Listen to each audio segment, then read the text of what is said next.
Is it Christmas yet? Because we just got a sleigh full of treats and rumors coming out of the land of the rising sun in regards to the Land Cruiser 300 and its little brother, the Prado. Heading on over to none other than Best Car Web, we got a treasure trove here, guys. King of Crocan. Well, I don't even know if that's translating properly to United States language, English language. Four-wheel drive final information on the new Land Cruiser. Get new information on the Prado. And GR and hybrid vehicles on the Land Cruiser 300 as well. Just taking a look at this image, this is the first time we've seen the front of the GR Land Cruiser, and it's not exactly what we were hoping it would be, but we'll get into that in a little bit. First things first, Land Cruiser Prado will be available in the winter of 2022. You guys have been asking. Still, I don't know if the Land Cruiser Prado will make it here as a Lexus GX, but this is one of the first renderings we've got of the Prado, and it looks like pretty close to identical to the current one. Comparing the top to the bottom image, really the biggest differences, guys, are the skinnier LED lights. The rest of the vehicle looks pretty darn identical. You have a little bit more aggressive fender flares here. And then looking at the rear, to me it looks like a mix between the Prado / GX and the Toyota 4Runner, which is not a bad thing, and it's staying close to its roots. You don't need to over stylize the Prado, in my opinion, or the Land Cruiser. The LX, maybe, because it's a luxury vehicle, needs to have a little pizzazz to it. But the standard Land Cruisers and the Prados, I think sticking with the winning formula here with the design, just slightly modernized, looks pretty sharp to me. In regards to the Prado's underpinnings, we got a little bit more information here. Newly redesigned rudder frame or ladder frame structure. Of course, it's based on the F1 platform, the TNGA platform. As for the suspension, double wishbones on the front and coil spring type trailing link type rigid axles rear are as followed. So if you're hoping that the future Prado would have an independent, fully independent rear suspension, it looks like it's going to have a solid axle again. And that could also mean that it could be the same for the Land Cruiser 300 and maybe even the Toyota Tundra. But I think they might get a full independent rear suspension. I'm still holding out on that anyways. Now, this is breaking news here. There are plans to install a newly developed 2.4 liter straight 4 turbo hybrid engine in the future. No mentions of just the Turbo 4 engine, but a Turbo 4 hybrid. However, when it comes out in 2022, it will carry the 2.8 liter straight 4 diesel turbo that will be installed in the current model. My theory on this is that the 2.4 liter straight 4 turbo engine will debut on the next NX, which is coming out, my theory is next October. But I don't see it being a hybrid right away. Maybe they want to work out the kinks or just kind of have a test run on the next NX first. And maybe they eventually put it in the ES and the RX to replace the V6s. I know you guys wouldn't be thrilled about that, but that's the nature of the beast right now. Downsize the gasoline engines to eventually get rid of them.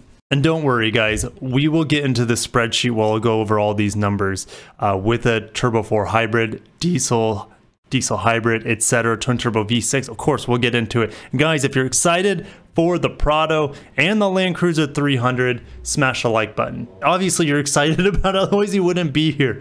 Subscribe if you're not. All right, let's keep moving. GR Sports lineup for Land Cruiser 300. We heard rumors of a Land Cruiser GR or a GR Land Cruiser for the 300 series. They found out that the GR Sport was being developed in parallel with the Land Cruiser 300. It is said it'll be mainly a tuning of the suspension. More than likely, it's not going to get a twin turbo V8 that we were salivating over. It's not going to get higher power outputs.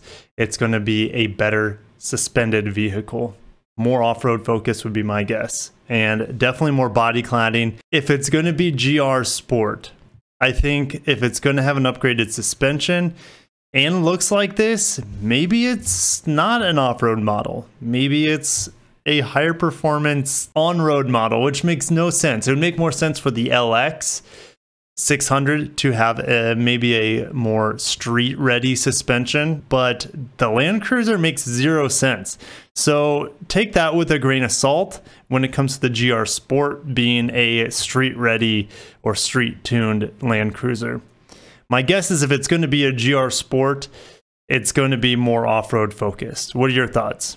I'll definitely see you below on that one. But looking at the standard renders here, I think this mustard, orange, bronze, yellow looking color here is probably pretty close. They say it's no doubt that the exterior design of the Land Cruiser 300 is almost the final decision, and I'm expecting it to look really, really close to this front and back. Now, regarding the release date of the new 300, there are two types of information. Is the spring of 2021, and the other is the fall of 2021. So there's your window. My guess has always been fall of 2021, to be honest. We recently heard rumors of spring 2021, and I also think it really just depends on where you're at in the world. Likely, if you're in Japan, you're going to get it earlier than if you're in the Middle East or Australia. That's just my guess, but anywhere from spring to fall 21 at this point. Not surprisingly, the 4.6 liter V8 and effectively the 5.7 liter V8 that we get here in the United States and other markets as well is going to be replaced by 3.5 liter V6 gasoline turbo.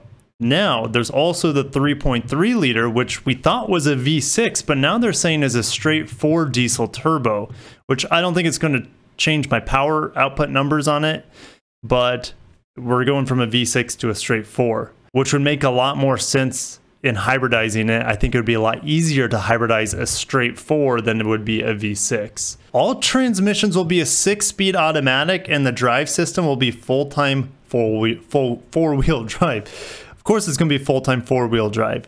The fact that it would be a 6-speed automatic for the twin-turbo V6 and the turbo diesel or twin-turbo diesel, I find that one really hard to believe. I'll definitely see you guys speculate on that down below. Now, the 3.5 liter V6 turbo hybrid is said to appear about 2 years later. So 2023 is when we're getting the V6 turbo hybrid. I think that could definitely depend on the region you live in.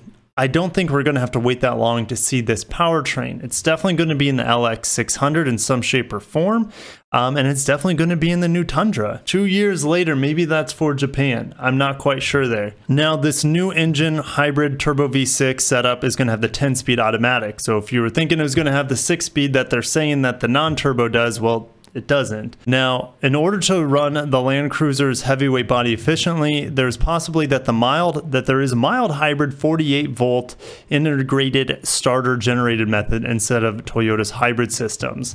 Again, I don't think really anyone knows unless you're inside Toyota at this point, but it does sound like there's going to be a single motor for this setup, for this TNGA F platform, the F1 platform. Similar to the F-150's hybrid, they have the twin turbo V6, they have an engine, or sorry, an electric motor and a transmission kind of as one unit, and that's a 10-speed, by the way. So I think it's going to be very similar to the F-150. Guys, I got a feeling that it's spreadsheet time. Heading on over to the TNGA F platforms and powertrains, their setup going forward. I updated it just for the Prado and LC 300, the Land Cruiser 300, with these potential new powertrains. The biggest one here, guys, is going to be this inline 4 turbo.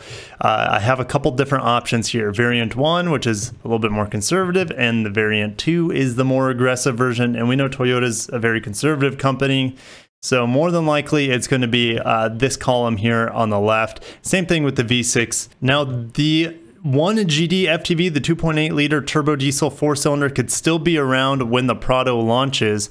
That's what they're saying anyways. It's going to be the initial engine in the Prado with 201 horsepower, 368 pound-feet of torque, and to over 6,500 pounds. Now, the new TNGA diesel, scaling up another half liter from there, should get us 250 horsepower, over 460 pound-feet of torque. That would be phenomenal. 288 horsepower combined in this diesel hybrid, up to 540 pound-feet of torque. Inline 4 is something new altogether that we've been expecting to kind of replace the V6s, or at least I've been expecting to replace the naturally aspirated V6s in the Lexus lineup initially, then probably the Toyota lineup eventually as well, which comes as a big blow. You know, the V6 Camry just got canceled in Australia, so it's happening around the world where the V6 is starting to see the end of light, end of day. But an inline 4 turbo by itself would produce 282 horsepower and roughly 310 pound-feet of torque. I'm just extrapolating those numbers from the 2-liter 8AR FTS engine that we see that motor, of course, in the current Lexus NX, but this is just scaling up from there. 10-speed automatic, when you combine it with the electrification, over 300 horsepower, almost 320 horsepower, and 394 pound-feet of torque. When you combine it together, now 96%, that is the efficiency that the F-150 hybrid is getting with that electric motor when you combine the electrification and the naturally, or not the naturally, but the internal combustion engine. So when you combine those two together, and the output you get is 96% of those combined totals. I think efficiency could be pretty stellar here, 25 plus miles per gallon. And if we want to get aggressive with it, guys, put a larger electric motor in there, but I think we would need a larger battery pack, and that is going to drive up cost. I don't really see Toyota going that route, but they could if they needed to or felt like they wanted to. 367 horsepower and 490 pound-feet of torque. Just an immense amount of torque. Now the 367 horsepower does look familiar. We get 354 horsepower in the LC500H and the LS500H. However, that's a naturally aspirated V6. So they could be downsizing, turbocharging, hybridizing to get immense amounts of torque here and a really strong amount of horsepower as well. Now, the standard engine for the Land Cruiser 300 anyway should be the turbo V6, as well as the standard engine in the Tundra and the Sequoia going forward. Same engine that we see in the LS500, the V35A FTS. 10-speed auto or 6-speed auto? We're getting conflicting information here. I'm going to say 10-speed auto.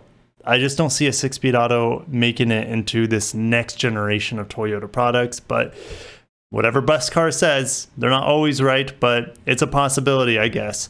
400 horsepower and 470 pound-feet of torque.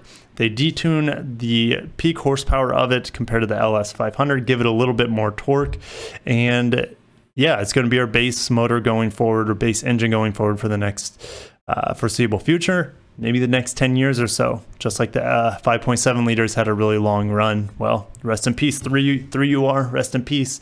Don't see it making it. Twin turbo V6 hybrid, conservative.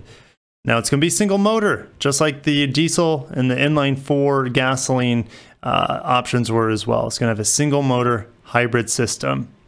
50 horsepower motor, if they're going to be conservative, gets us 432 horsepower and a massive 547 pound-feet of torque, which is really comparable to the F-150's claimed numbers, the F-150 hybrids, which is I think 436 horsepower and 550 pound-feet of torque. Now we'll be using a small hybrid battery to support that. Going to see this in the Tundra, the LX750H, whatever they decide to call it, and the Land Cruiser 300, of course. And then if they want to get a little bit more aggressive with it without being a plug-in hybrid, they could have a 100 horsepower motor, get us to 480 horsepower and 643 pound-feet of torque. Maybe they reserve that sort of electrification towards a plug-in hybrid, so time will tell. But guys, that's all I have for you today. When it comes to the Land Cruiser, just before I started this video, one of my viewers and followers sent me some cool pics about UX in New Zealand, so check it out. This is coming from Wrap Innovations in collaboration with Lexus of Wellington. So this is a 2019 UX 250H body kit upgrade. My guess would be that it's the TRD upgrade, based off that it has the quad tip exhaust. Full wrap, of course. Now that looks like the Nebula Gray Pearl matte color that we got on the RCF Track Edition and the RCF 10th Anniversary Edition. Of course, window tint, we got some pretty sick wheels, and I just thought that was gorgeous, and I wanted to share that with you guys. And guys, if you have something interesting to share, I would love to feature it at the end of my videos. I think that would be a great way for us to interact as a community, build a little bit more rapport, a better relationship with you guys and each other, and just build the Lexurious Fleet. So if you have really fun pictures of Lexus, Toyota, any sort of Japanese or Korean autos, some custom things, or just let's say you have a really nice classic Japanese vehicle or something that you want to share to me, I'd love to post that at the end of the video and just have a good time with you guys. And that sums up today's video. Land Cruiser 300 and Prado. Got some more information on it. Probably the biggest thing for me, guys, was the inline-4 turbo hybrid that really surprised me anyways. But I'll see you guys in the comments. If you haven't hit the like button, if you're not subscribed, you know what to do. I'll see you guys in the next video. Have a wonderful day. Happy holidays and peace out.